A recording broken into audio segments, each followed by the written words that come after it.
କିନ୍ତୁ କାଲି ପବିତ୍ର ମହାଶିବରାତ୍ରି ଏବଂ ଜାଗର ଉପଲକ୍ଷେ ଆମର ପ୍ରସିଦ୍ଧ ପୀଠ ଶ୍ରୀଲିଙ୍ଗରାଜ ପୀଠରେ ଶୈବ ପୀଠରେ କାଲି ଆଡ଼ମ୍ବର ସହିତ ଏହି ପର୍ବ ପାଳନ କରାଯିବ। ସେଥିପାଇଁ ଆମେ ବିଗତ ବହୁତ ଦିନରୁ ପ୍ରସ୍ତୁତି ଆରମ୍ଭ କରିଛୁ। ବିଭିନ୍ନ ସମୟରେ ସମସ୍ତ ନିଯୋଗର ଆମର ସେବାୟତ ବନ୍ଧୁଗଣଙ୍କ ସହିତ ଏବଂ ଜିଲ୍ଲା ପ୍ରଶାସନ ଯେତେ ସବୁ ଯେଉଁ ସବୁ ଷ୍ଟେକ୍ ହୋଲ୍ଡର୍ସ ଅଛନ୍ତି ବିଭିନ୍ନ ଏଜେନ୍ସି ସହିତ ଆମର ବୈଠକ ହେଇଛି। ଆଜି ଚୂଡ଼ାନ୍ତ ବୈଠକ ମାନ୍ୟବର ଆଇନ ମନ୍ତ୍ରୀଙ୍କର ଅଧ୍ୟକ୍ଷତାରେ ଆଜି ଏଇଟା ହେଇଥିଲା।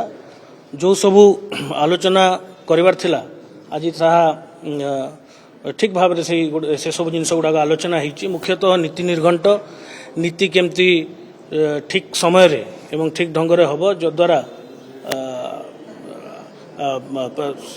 ଦର୍ଶନ ପାଇଁ କିଛି ଅସୁବିଧା ହେବ ନାହିଁ, ସେ ଉପରେ ବିଶେଷ କରି ଆଲୋଚନା ହେଇଥିଲା। ସମସ୍ତ ସେବାୟତ ନିଯୋଗ ଆମକୁ ପ୍ରତିଶ୍ରୁତି ଦେଇଛନ୍ତି ଯେ ସେମାନେ ଠିକ୍ ସମୟରେ ସମସ୍ତ ନୀତି ଶ୍ରୀଲିଙ୍ଗରାଜଙ୍କର ସମସ୍ତ ନୀତି ସମାପନ କରିବେ। ତତ୍ସଙ୍ଗେ ସଙ୍ଗେ ପୁଲିସର ଗୋଟେ ଏଲାବୋରେଟ୍ ଆରେଞ୍ଜମେଣ୍ଟ ଆମେ କରିଛୁ ସବୁ ପ୍ରତ୍ୟେକ ବର୍ଷ ଭଳିଆ।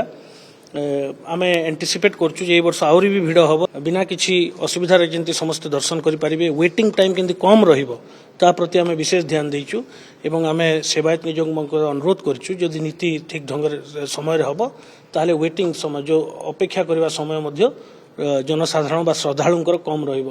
ତତ୍ସଙ୍ଗେ ସଙ୍ଗେ ବିଭିନ୍ନ କାର୍ଯ୍ୟକ୍ରମ ମଧ୍ୟ କାଲି ଅନୁଷ୍ଠିତ ହେବାକୁ ଯାଉଛି, ତା ପାଇଁ ମଧ୍ୟ ସ୍ୱତନ୍ତ୍ର ବ୍ୟବସ୍ଥା କରାଯାଇଛି। ଲକ୍ଷାଧିକ ସଂଖ୍ୟାରେ ଲୋକ କାଲି ଲିଙ୍ଗରାଜ ପୀଠ ଯାଇକରି ପୂଜା ଅର୍ଚ୍ଚନା କରିବେ, ସେଥିପାଇଁ ଟ୍ରାଫିକ୍ ବ୍ୟବସ୍ଥା, ପୁଲିସ ଆରେଞ୍ଜମେଣ୍ଟ, ସେଫ୍ଟି ଆଉ ସିକ୍ୟୁରିଟି ଦୃଷ୍ଟିକୋଣରୁ ସମସ୍ତ ଆରେଞ୍ଜମେଣ୍ଟ, ଫାୟାର ବ୍ରିଗେଡ୍ ହେଲା, ଅନ୍ୟାନ୍ୟ ଏମର୍ଜେନ୍ସି ସର୍ଭିସେସ୍ ହେଲା, ଏସବୁ ଆମେ ସ୍ୱତନ୍ତ୍ର ଭାବରେ କରିଛୁ ଏବଂ ସମୁଦାୟ ଏଥିରେ 40 ପ୍ଲାଟୁନ୍ ଫୋର୍ସ ମୁତୟନ ହେବେ ଆସନ୍ତାକାଲି।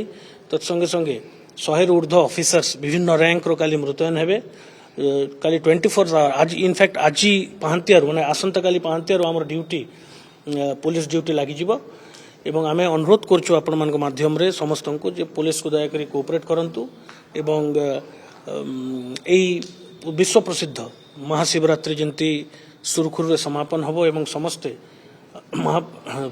ମହାଦେବଙ୍କର ସାନ୍ନିଧ୍ୟ ଲାଭ କରିବେ ତାହା ହିଁ କାମନା। ଧନ୍ୟବାଦ।